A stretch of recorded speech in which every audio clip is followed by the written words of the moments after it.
folks, and welcome back to another episode of Fandom Power. This is the 6th installment of the Fandom of the Jedi series, where we break down the 2 character arcs from the Disney Plus show Tales of the Jedi. Tonight, we're dialing in on the 3rd part of the Ahsoka Tano arc. But before we get too far in, how about another sidetrack into the realm of comedy? Is it that time again? It's that time. Okay, time for Bad Star Wars Jokes. This week's joke comes from the far corners of the interwebs. No way. Yes way. That guy's a funny guy, man. He is. He's all over the place.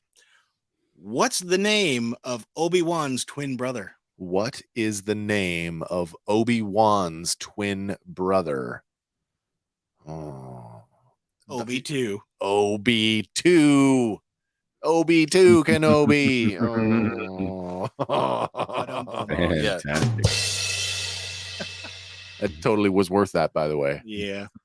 Fun fact, though, it is said that Obi-2 was the call sign of Ewan McGregor's brother Colin in the RAF. Yeah, yeah. But Awesome. There's no actual evidence to support this. Oh, there isn't? There is not. I went down a rabbit hole on this one, and the designation started as a punny joke back in 2013 when it was first posted by Kevin Rubio, film director who is best known for making Star Wars parodies. Oh, sure. There is some anecdotal evidence, though. For instance, in 2016, Colin referred to himself as Obi-2 in a tweet. In a tweet. Oh, brother. Okay, that's cool. That's cool. I wonder if he's ever done a barrel roll and said, flying's for droids. So uncivilized. So it might have started as a joke, but maybe he's finally adopted it. So just embrace it. I mean, in the same way that, Nimoy embraced I am Spock. Exactly. You are Obi-2, Colin. But for this has been another in the series of Bad Star Wars Jokes. Nice. Where's that guy? He sounds familiar. Really does. Our episode tonight is titled Resolve. It is directed by Saul Ruiz and again written by Dave Filoni. It's got a listed runtime of 17 minutes, but when you actually go into the episode, it's only 16 minutes and 1 second with titles and credits. And it turns out to be 12 minutes and 57 seconds without. That's a markedly different. Yeah. Mind you, it is consistent with, the other shows that we've done. Like the credit sequences are like, because they do them in multi-language now. Yeah. They're like 7, 8, 9 minutes. Yep. You get the English version, then keep going. It's almost as long as the film credits. Yeah. The synopsis for this one reads, a former Jedi is faced with the truth that they cannot be something they are not. That sounds very Yoda-like. It is. Cannot be something you are not. So any opening thoughts on this one? New Inquisitor. Yeah. I remember when we chewed on that when we looked at the trailer, and I was just like, I just need to know who this guy is. And then we found out who he is, and I was kind of disappointed at first. But at the same time, this guy has like all the cool factor I could ever want in a Star Wars villain, in an Inquisitor. Yeah. I just wish we had more time with him. Yeah, he's definitely dealt a very Darth Maulish. It's not the Inquisitor. It's not the Inquisitor episode. It's the Ahsoka episode. That's so right. That's fair.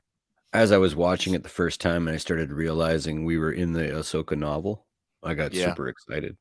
They tweak it a bit, but I do like, maybe you talk about it later. I do like the pseudonym that she assumed. Yes. Yeah. That is a fairly good deep dive that we will touch on. We'll talk on that. Okay, that's cool. Yeah. So let's get into it here. Right on. We open our episode and we're on Naboo, and the streets are lined with people for the funeral procession of Padme Amidala. And this scene mirrors exactly the funeral procession from Revenge of the Sith at 2 hours, 10 minutes, and 40 seconds. They have basically remade this shot for shot. And I have the comparison here. Yeah. And with minor details exempted, like some missing ships and maybe a couple buildings in the skyline. Sure. It is spot on. That's uncanny how far they've gone to reproduce that. They've included as much detail as they possibly can in it, but as the procession marches on, we see Senators Bail Organa and Mon Mothma in the crowd, and most of them are holding soft glowing candles. Across the street, Bail takes notice of a hooded Togruta, but quickly the figure disappears into the crowd. This really begs a question for me: is how far after Mustafar is this funeral? I would think maybe a week, maybe 2. We agree that it's days, though. It's not. It's not like It's a not month or no, anything. no. No, definitely. Because I'm in my head. I'm like, and I know Disney Star Wars has really messed with how hyperspace travel works, and you can basically go anywhere. You can fly by map anywhere now. Yeah. So Ahsoka was really, really busy to get from where she was to the funeral, and Yeah. whew, busy girl. I'm going to talk about that too. Okay. Later on, the hooded figure moves down a long hallway lined with pillars, and we find out it is indeed Ahsoka. And from behind her, Senator Bail Organa calls out, "You shouldn't have come here. There's nothing you could have done for either of them." That's very insightful, isn't it? It is. And he steps closer and asks, "Why would you risk it?" And Ahsoka, she turns and removes her hood with her face full of sorrow, and quietly she responds, She was my friend. Yeah. and in the distance we hear comm chatter approaching, and recognizing this, Bail relays that there's a patrol coming and you must leave. Clone Trooper. I cannot do it. I mean, that's who we're looking at. It is. That's a Awesome. very good one. Can I make a shameless plug? Let's do shameless Listen, plug. guys, we are well beyond the 100 subscriber mark that we were hoping to hit. Yeah. But we do have our contest is still running until the 31st of December. So if you find our 100 subscriber contest video, first of all, like and subscribe to the channel, find that video and leave a comment on that video. You'll be entered in our draw to win this clone trooper. If we can get to 200 subscribers, not only are we going to draw for the clone, we are also going to draw for a 6-inch Star Wars Black Series General Grievous action figure. So He's around somewhere. please do that. Sorry to co-opt your show, Andy. That's all good. People need Star Wars. This episode brought to you by us. Yeah. But Bail, he asks Ahsoka where your ship is, and she tells him by the river. And Bail leads her further into the building just as 2 Phase 2 Coruscant Guard clone troopers come around the corner and into the walkway. One receives an update over his comm, and the 2 move forward in pursuit. But Bail leads Ahsoka through the palace to a balcony overlooking the river below. He then offers Ahsoka a communicator with the offer that if she should ever need anything, she can reach him with it. But Ahsoka says, "No, I'm tired of fighting," and tries to hand it back to him. He makes no move to take it back, and from behind him, one of the clone troopers calls out, "You there!" Bail looks back over his shoulder at the approaching clones, and when he turns back, Ahsoka is gone. As the 2 clones close in, Bail asks what he can do for them, but one asks for his identification, while the other peers over the edge of the balcony. And fully cooperating, he hands over an ID card, confirming his identity as the senator from Alderaan. Yep.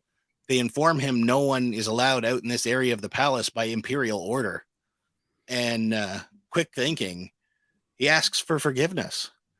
He says it's easy to get lost with all that has happened. Yeah. And then he diverges into a speech not meant for the clones, but for Ahsoka. And he states, "Still, we have a duty, don't we? An obligation to uphold when we're able." The clones then inform Bail they'll have to escort him out. And he responds that he understands, and he continues, "If you ever need anything, please contact me." He then strides forward. The 2 clones shrug their shoulders because they don't know why he would offer that, but It is a markedly different interaction than his last face-to-face with a pair of clones. Time for you to go now. Indeed, it is. yeah. But they follow behind, and quietly Ahsoka jumps silently down unnoticed. Batman. A little bit. Later on, she walks by night near a flowing river towards a waiting ship. Captain Rex is there awaiting her arrival, and we get a familiar musical cue. They share no words, and the engines of their Y-Wing come to life, and the ship lifts off and jets skyward. Leaving the river gorge, they head towards space, crossing the moonlit sky. Still love the Republic Y-Wing, by the way. I think it's a beautiful design. Yeah. And considering the timeline, I would venture to say this is the same Y-Wing bomber that they used to escape. It absolutely, yeah. There's Star Destroyer. no doubt in my mind. Yeah. It's likely that they went from there to here. Yeah. Yeah.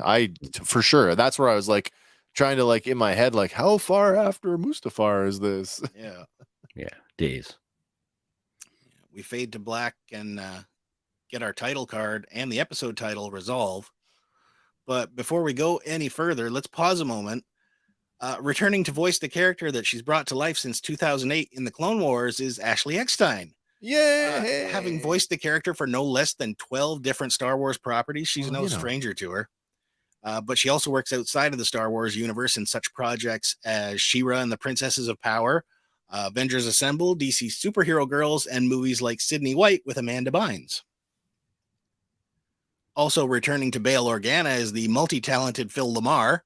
He's popped up a few times now throughout the Star Wars universe, but he's also known for his work on Mad TV, Pulp Fiction, and for voicing such characters as Hermes Conrad on Futurama, Ollie Williams, Ollie Williams on Family Guy, and Green Lantern Jon Stewart on Justice League Unlimited. Man, you could almost do a sound clip of "You want this dog?" All those. That's fantastic. He's one of my favorites. I swear. Phil Lamar. Yeah. Now, is it just me, or is he playing Bail Organa in this episode? To me, he almost sounds like Giancarlo Esposito. Interesting. Maybe the delivery sounds very Gus Fring. Yeah, I guess so. But then again, I mean, for you, sir. He's obviously trying to do the Jimmy Smits. Yeah. I mean, and it comes through. Maybe it comes through a little bit better in some other things, but yeah. But we can't leave this next fellow out. The man of 200,000 voices, with 1 million more well on the way. Your favorite clone and mine, D. Bradley Baker. My Obi-Wan. But he's more than just a clone trooper and the Bad Batch. He's also brought to life Bubble Bass in the SpongeBob SquarePants show, Klaus the Fish on American Dad, and maybe best of all, Eagly the Eagle on Peacemaker.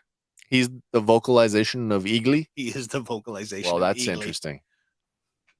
That's cool. Yeah. That's cool. That puts him in like the same realm as like Frank Welker, right? For doing like animal voices. Yeah.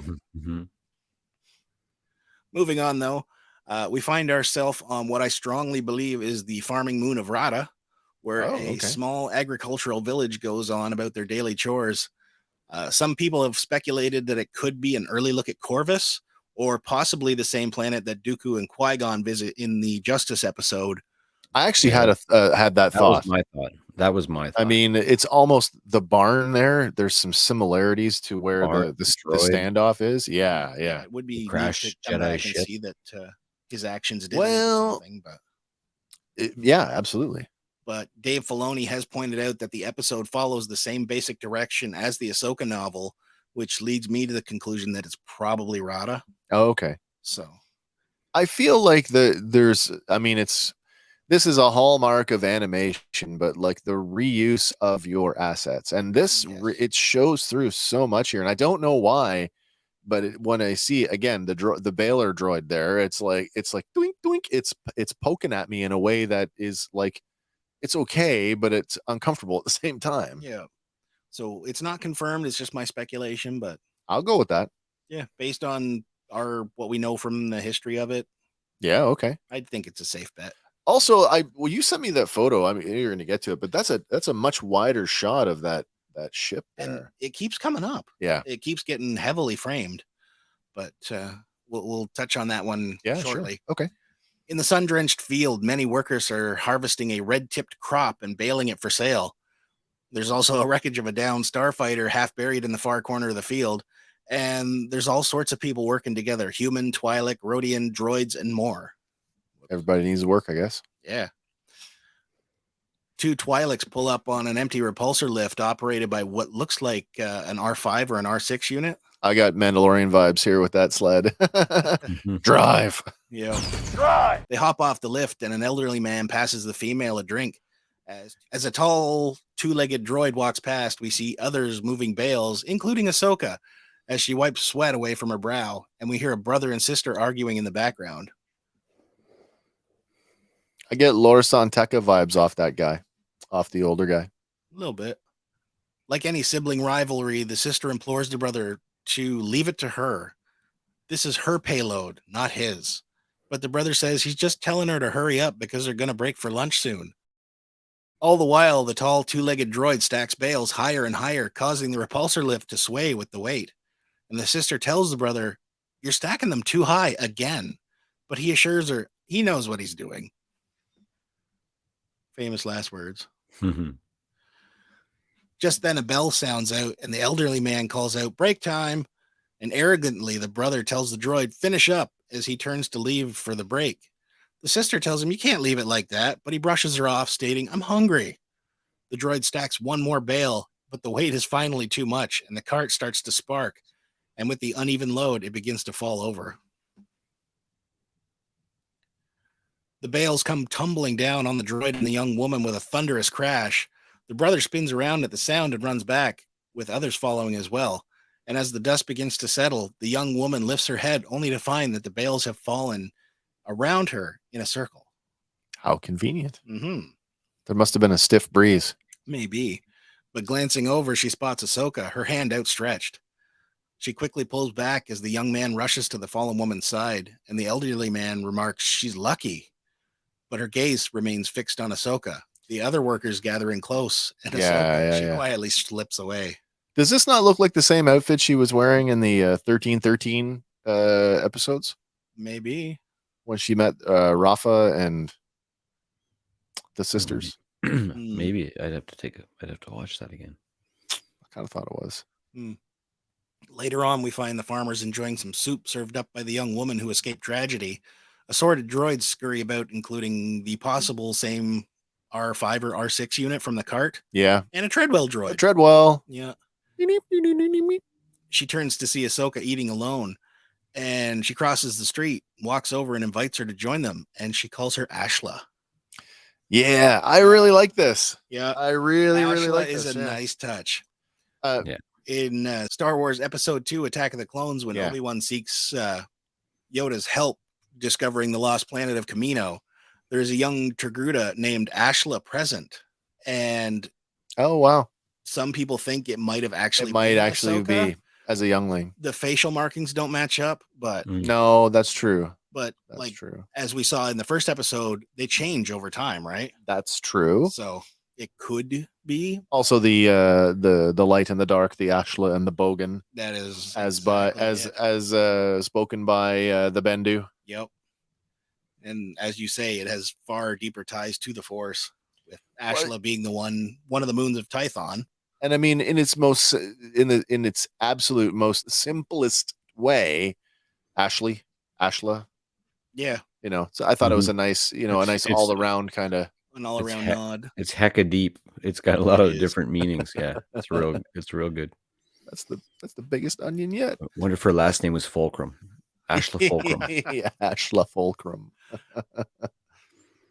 But moving on here.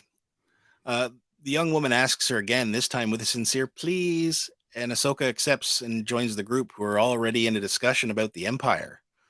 The village elder laments that no one can keep up with Imperial quotas, and it's getting more difficult every season. But the headstrong brother, he says that in the beginning, they all welcome the Empire, but the elder's quick to point out, not as warmly as you. Yeah. The brother states that Emperor Palpatine has brought peace. And as the elder finishes up a sip of his drink, he replies, through persecution. And still trying to prove his point, the brother tells the elder, they don't persecute citizens like us, only rebels who threaten the Empire. But the elder, he says, no one is safe. You drank the Kool-Aid. Yeah. But again, the brother interjects, only if you aren't loyal. And the sister, she finally interjects, we are safe, but not because of the Empire. As she pours some tea and looks thankfully at Ahsoka. The brother, he scowls across at her and sips his tea. That night, under a full moon, the sister walks with Ahsoka towards one of the dwellings, and she tells her not to forget they have to take the harvest to Mon Hela tomorrow, another new city that's been named. Ahsoka states that the path can be dangerous and asks if the brother will be coming along. But the sister says, no, we'll be fine, won't we? And leading in, she whispers, Master Jedi.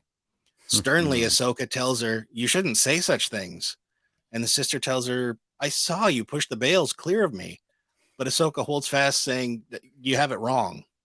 And the sister asks Ahsoka, why didn't you just tell us? But she brushes it again, saying, there's nothing to tell. Unwilling to accept this, the sister tells Ahsoka not to worry. This will be their secret. And as she runs off, she says she'll meet her near the field at first light. Ahsoka shakes her head and enters the dwelling, and unseen in the shadows, the brother has been spying. He's shifty. In the morning, people and droids alike make their way about town en route to their chores and duties. The sister and Ahsoka climb onto the fully loaded repulsor lift, and the elder tells them not to accept the first price that is offered to them. But the sister cuts him off. I know, haggle. She then tells him not to worry, and as the light... it auto-corrected on me there. You got to read it as written. Yep. What does it say? As the light moves forward. As the light moves forward. Yeah. What did you mean to say? She then tells him not to worry, and as the lift moves forward... The lift. Yeah, of course. The lift moves forward. The brother bids her Autocorrect is my farewell. worst enema. It is. The brother bids her farewell with a "see you tomorrow." But before the lift gets out of earshot, he smirks and calls to Ahsoka, "May the Force be with you." The brother moves back towards the village, and we're left with a shot of the field and that down starfighter again. Best as I can tell, it's most likely an upside-down V-19 Torrent, which must have crashed there at some point. Yeah. Its bottom wing is the only thing that matches up shape-wise to what we can see jutting out of the ground. It's a hard one. You sent me like a photo, and I'm like, I chewed on it. I'm like, well, I mean, presuming it's Republic era, just going through the list of like, what did they use from the beginning to the end of the war? And it's like, oh, maybe it's could have been an ARC 170 laying on its side. And it's like, no, maybe not. A V-19 crossed my mind. V-wing crossed my mind. Yeah. I tend to agree with you though. The V-19, maybe it crashed upside down or flipped upside down. Because we do get a shot later of what looks like the two engines beside it. So even the Twilight shuttle upside down. Yeah. Which one? The one before the Jedi T6. The one that Filoni talked about replacing the model from. Oh, okay. A similar shape. Yeah. We flash forward to nighttime, and we find the sister and Ahsoka returning from Mon Hela with an empty lift under the full moonlit sky. The young woman complains that prices were so low they're bleeding them dry, and she couldn't get half of what they offered last season. Right. Ahsoka places her hand on the woman's shoulder, and they spot the settlement ahead in flames. We're about to enter a samurai movie. We are. A farm droid stumbles past the fallen bodies of the villagers, its head on fire, before it finally topples over to the ground. In the middle of the burning village, a figure drags a red lightsaber through the dirt, and it crackles with energy. The village elder and the brother kneel nearby, their hands bound. The masked figure raises his blade to the brother's neck, the hilt of it the same style wielded by the Inquisitors, and his mask is reminiscent of a decaying bird skull. And in a dark and twisted voice, he speaks, "You claim a Jedi was here, and yet I find no one." Quickly and pleading, the brother responds, "I promise you, they'll be back. I turned her in. I should be rewarded." And the elder, he just shakes his head. It appears that the brother's blind faith in the Empire will cost them everything. Leaning in, the masked figure speaks again. "You lie to me and expect Imperial favor?" But suddenly from behind, Ahsoka calls out, "He's not lying." And the masked figure spins around to investigate as Ahsoka moves forward through the burning settlement. The musical cues have all the flavor of a samurai duel about to commence. And the masked figure asks, "Who might you be?" But Ahsoka plainly demands that she let the brother and the elder go. And the brother, still thinking he's right, cries out, "She's the Jedi." The sister pleads, "Stop it." But he continues, "See, I told you they'd be back." And turning his attention back to the brother, the masked figure replies, "So you did." As he steps behind the restrained pair, it's at this point in the descriptive audio finally confirms our masked figure, but he does not have a name. They simply call him an Inquisitor. Yeah. And in the Ahsoka novel, he's referred to as the sixth brother, but we may never know for sure. It's a sort of a soft, it's a bit of a soft retconning, I guess, where it's not so out of place. It just, the way that they have depicted him here is drastically different than his comic book appearance, which we've taken a look at before. He's missing the limb. It all tracks for me. Yeah. Yeah, They just, I mean, and the animation models have always been highly stylized. Yep. And probably someone said, let's make this guy as frightening as possible because he's actually the best looking Inquisitor Yeah. He is a I've scary seen. looking dude. Yeah. Yeah. You mean right now, or the way he was depicted in like the comics? No, like this. Like, Oh yeah, he's I like really like this. Yeah, like he's like a nightmare. Yeah. It's a walking nightmare. Bird demon come to life. But he raises his blade high and tells the brother, "Here is your reward." Yeah. And in a flash, the sister cries out, "No." And as the blade comes down, Ahsoka force pushes the brother to safety, and the blade of the lightsaber smashes into the ground. Both the Inquisitor and the old man look over in disbelief, but Ahsoka, she just stands there with her arms stretched out from the action. The Inquisitor stares at her with glowing red eyes, and Ahsoka straightens up to meet his gaze. Still in disbelief, the Inquisitor asks, "Can it be?"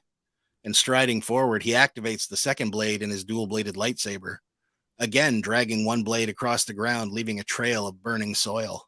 That's his And- move. Yeah. Very intimidating too, right? We're making glass today. Yeah, line in the sand. Advancing, he tells Ahsoka, "You're supposed to be dead." As the sister and village elder look on, Ahsoka clenches her fists and takes a step forward into a ready stance. She narrows her gaze as the enemy draws closer still.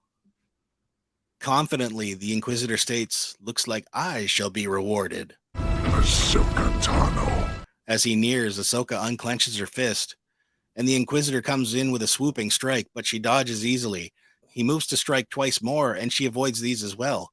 But coming in for a fourth strike, she grabs the hilt of his saber, deactivating the blades. Stunned by this, she delivers a kick, knocking the Inquisitor back and taking possession of the saber.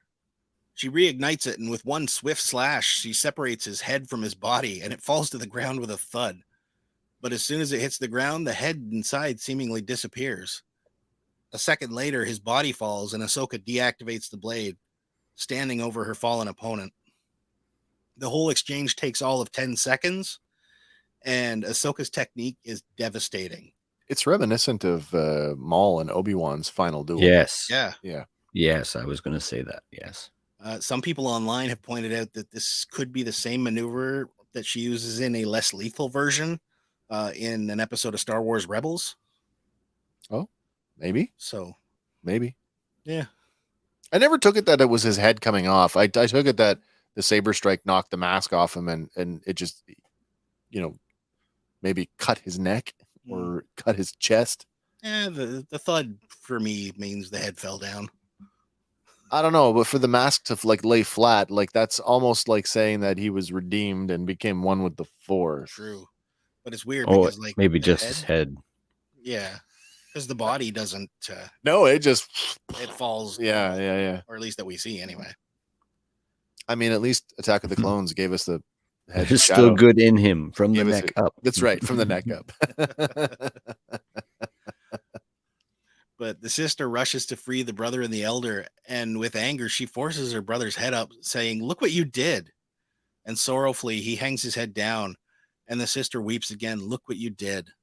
Finally realizing the consequences of his actions, the brother pleads, "I'm sorry. I'm so sorry." And finally looking up at Ahsoka, she replies, "I know. More will come. You're going to have to leave." And the sister cries, "How? Where?" And Ahsoka, as looking down, Ahsoka ponders the question. We cut to the next morning, and the remnants of the village are now a smoldering pile of ash. Again, we see the remnants of that crashed ship. And the village elder tries to comfort the sister, while the brother hangs his head and cries as he looks around at the result of his actions. Then we hear a roaring of a ship's engine as it approaches.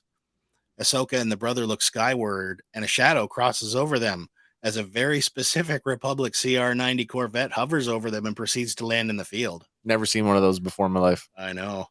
The three villagers pick up some bedrolls and other belongings that survive the fires and walk towards the ship.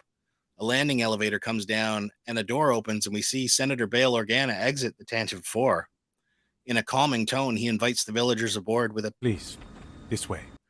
The village elder, brother, and sister board the ship, and without any words, Ahsoka passes Bail the communicator that he gave her back at the funeral. Bail tells her, I was beginning to think you lost this. Then solemnly he tells her things have only gotten worse. He then tells Ahsoka, are you sure you're ready to get back in the fight? And we get a tight close-up on her face. She closes her eyes a moment before nodding and saying yes. We then cut to black.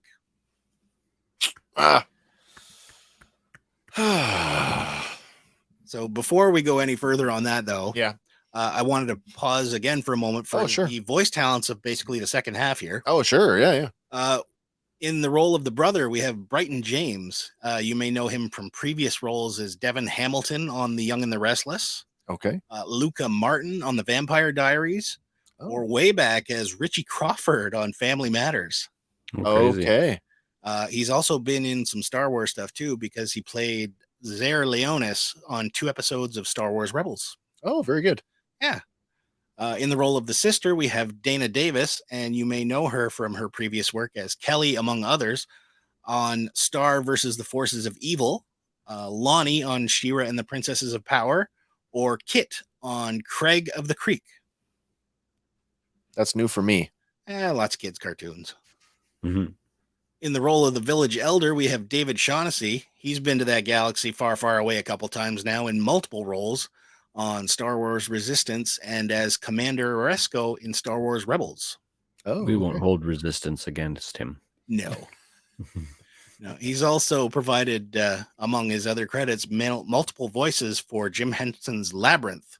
Nice. With the main one being there, Sir Didymus. Sir Didymus. Oh, that's awesome. 10. That's one of my top 10 movies. Yeah. And rounding out our cast here, bringing to life our Inquisitor, is the legendary Clancy Brown. There can be only one Highlander. Right. Made famous by his roles as Kurgan in Highlander, Captain Hadley in The Shawshank Redemption, and Sergeant Zim in Starship Troopers. And maybe most well-known of all, or not well-known, Eugene Krabs on SpongeBob SquarePants. Wicked. That's a mistake I won't make again. Wicked. I Also, like Star Wars alumni. Yep. Yeah. A bunch of different voices in Rebels and Clone Wars. And he was in the Mandalorian. I was going to say, we had some FaceTime with him as one of the crew. Yeah. But that rounds out our cast. And I'm going to go out and say we can safely assume in this final moment of our episode that, she's rejoining the rebellion and taking on the identity of Fulcrum. 100%. Yeah. For sure she is. But she's got to go through a few other things first. I mean, there's still sort of the, again, I don't know where this fits in with that sort of the lost. Yeah. Not but the again, lost episodes, but that season 7 arc with her, the 1313. I'm curious now to go back and rewatch those to see if there's more context now. Mm-hmm. I don't. Now that you have like an end point where she shows back up at the end of Vengeance. Exactly. Well, that the Rafa stuff happens well before Order 66. Like that's during her time. Yes, I suppose it does, doesn't it? I mean? Her time when she's outside after she's quit. Right, when she's quit, but That's still right. pining for the life. That is right. Yeah. Okay, well, I take that back. Okay. There's still more to find though. They could easily do another season of Tales of the Jedi and dial in on more moments we didn't know we needed. That's the rumor, and like, I mean, who doesn't want to see the lines filled in for Windu, or who doesn't, Man, I can think of some really interesting things that we could focus on. Like I could totally see a 3-episode arc on Obi-Wan and Satine. who I mean, he, by all reports in Legends, he came to the Jedi Temple late. Yeah. He was 10 or something like that. It would really be interesting to see Obi's background. There's a few other Jedi that I doubt they would go there with Yoda. Seem to be living vicariously through Grogu, but I was going to say, with Yoda being sort of featured in the High Republic stuff, I think that's probably it's going to get more fleshed out from a marketing standpoint. If you want to find Yoda's adventures, you got to go over here. Yeah. Just keeps the machine rolling. No, this is it. You do make a good point though. If they did focus like just a literal 3-episode arc on Mace Windu. Yeah, just short. Keep it the same format. Keep it. Start it right as he hits the ground out of. Oh my God! Out the window. Yeah, and then whatever he can show up in later is now safe. Man, that's almost like a multimedia event where you have those, whatever it is, showing up at the same, with the same couple of days of each other. Yep. Okay, we're going to give them to you in a movie, but before we do that, here's what just get you up happened. to speed. Yeah. How we Right, survived the exactly. fall. Oh, that would be interesting. It would be. That would be interesting. It'd be a shame if Theory spoiled the, you know what I mean? Like With his fan film. the plan. Yeah. I mean, anything that he does is pure speculation. So No, and derivative of something else, but yeah, I've seen well, I haven't seen it, but the rumor is that because if you were on the back then it was forums, but for Lost, I was so invested in Lost, it was kind of silly. And I was on the fan forums all the time, and apparently someone hit the secret ending, which caused them to change the last episode. Okay. So and I mean that's certainly a rumor, but a lot of us read his theory, and it was pretty solid and satisfying. So what they did wasn't. So maybe it's just our longing. Maybe. Again, we've talked about that before, though. Like Firefly. That whole that transference of like, I want it so bad, like it has to be this, it has to be this. And then when it's not it, nothing measures up. How you set yourself up for this? Yes. How you can set yourself up for disappointment, I guess. Yeah. Aim low, everybody. Aim low. Aim low, and you'll always be surprised. That's right. But for this episode, that's all I got. Wow, and that is the conclusion of not just the Ahsoka arc, but the whole shebang.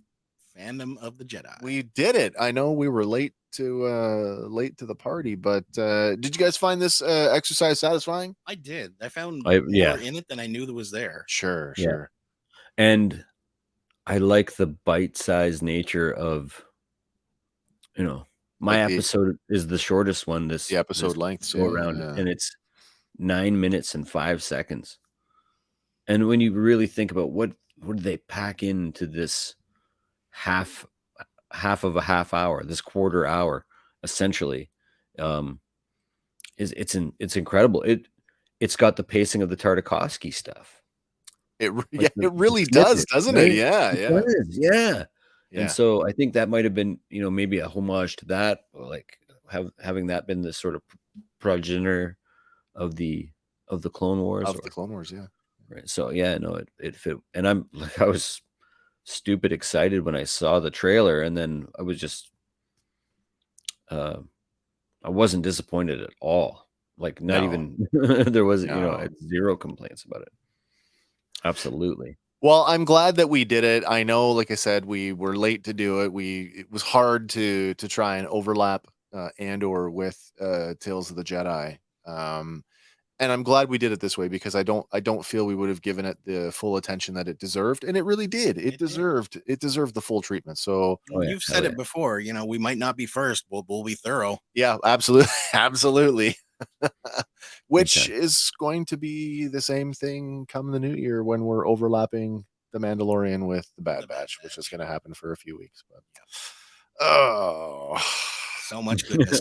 Yeah, that's good. Guys, if you enjoy, if you like this style of show, please thumbs up on the video. Do like and subscribe to the channel. Please leave a comment.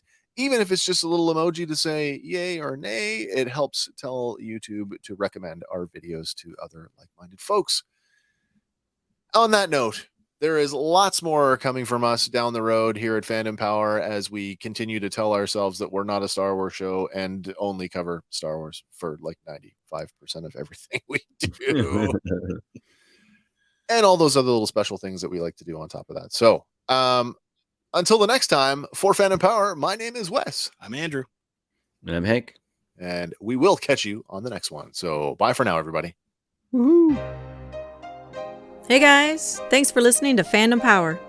Be sure to like us on Facebook and follow us on Instagram and Twitter. Stay tuned for our next episode where we'll be talking about another one of your favorite fandoms. Fandom Power is a Sawcast production.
Come home, Dad. I need the Nintendo eShop password. Oh, No, you don't. You can wait. Okay.